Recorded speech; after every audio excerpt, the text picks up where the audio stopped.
para pegarse al estroma. Y si damos inhibidores de CXCR4, como plerixafor, pues la célula, no solo la progenitora se va a despegar del nicho, sino también la célula maligna. Y una vez despegada, pierde la resistencia a drogas, lo cual es bueno, pero al agregar otras quimioterapias, otros tratamientos más bien, se puede destruir la célula tumoral más fácil, ya una vez despegada. Hay estudios que combinan plerixafor, un inhibidor de proteasoma, bortezomib y dexametasona. Están en curso esos estudios, pero la lógica es esa, atendiendo a esa pregunta.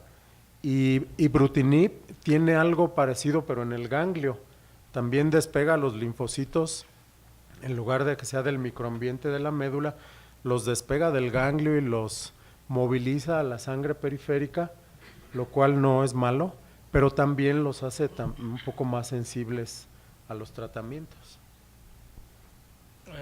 Complementando el comentario del doctor Vela, eh, y fuera de off-label, esto es solamente experiencia personal. Nosotros lo que estamos haciendo es que en pacientes con mieloma múltiple que han recibido un tipo de quimioterapia, los estamos movilizando no solamente con factores estimulantes de colonia de granulocitos, sino en el cuarto día agregamos plerixafor para poder obtener una mejor cosecha, ya que en estos pacientes las cosechas pueden ser bajas.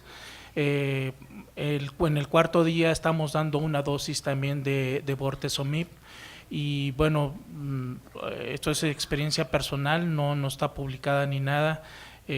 Son dos pacientes con mieloma múltiple y los dos, posterior a un trasplante autólogo, llevan alrededor, uno de 4 años y otro de 5 años en remisión completa, incluso con enfermedad mínima residual negativa por citometría de flujo. Entonces, esto apoya en cierta forma lo que comenta el doctor Vela. Obviamente esto se tiene que hacer para poderse responder esa pregunta, se tiene que hacer bajo un protocolo bien montado y tomando todas las variables que hay que analizar en este tipo de linfomas. Y con respecto al ibrutinib, pues es muy cierto, las respuestas que vemos en linfoma de células del manto o en linfomas linfocíticos o leucemia linfocítica crónica, pues tenemos un incremento de estos linfocitos, que probablemente sea una liberación a nivel de la médula ósea que rompe la unión de la célula neoplásica al nicho tumoral, y esto explique la elevación y posteriormente la mayor facilidad de meterlos en apoptosis a este tipo de células. Recordemos que hay linfomas que son muy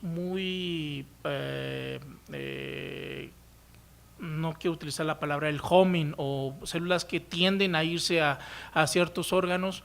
Linfoma folicular, linfoma de células del manto, obviamente leucemia linfocítica crónica, pues esa médula ósea, y el uso de ibrutinib podría ayudar a poder limpiar esas zonas que a veces es difícil limpiarlas solamente con quimioterapia. Para ambos, en cuanto al cereblón, ¿cuál es el estatus que tenemos respecto al cereblón como biomarcador, primordialmente en mieloma múltiple, pero también en otras neoplasias que son susceptibles de la acción de IMiDs? Sí, doctor Calderón, gracias por la pregunta.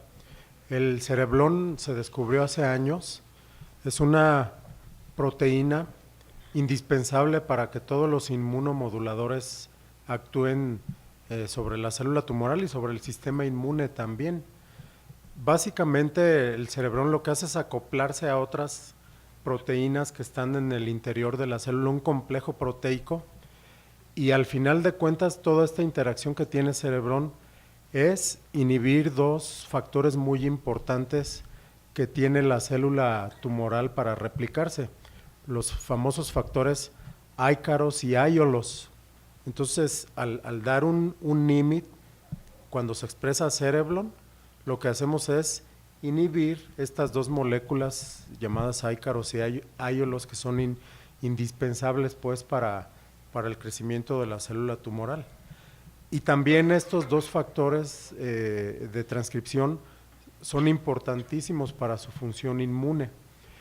Por lo tanto, la pregunta ¿es válido dar algún inmunomodulador, sea lenalidomida, pomalidomida o incluso talidomida, que todas necesitan de esta proteína para su mecanismo de acción en pacientes que no expresen cereblon? Y esta es la pregunta importantísima. Algunos hospitales ya están trabajando, entonces estudian a la célula maligna, a la célula de mieloma, para ver si expresa la proteína cereblon. Si sí la expresa, entonces sí le dan tratamiento con inmunomodulador, pero si no la expresa, no se lo dan. El problema está que en mieloma múltiple, más de 90% de las células lo expresan, entonces casi la mayoría la van a expresar sin hacer ningún estudio. Y ahorita los estudios que se están llevando a cabo es ese 10% que no la expresan, ¿tendrá justificación dar lenalidomida o pomalidomida o nada más gastamos el dinero así sin hacer nada? Pero los estudios están en evaluación.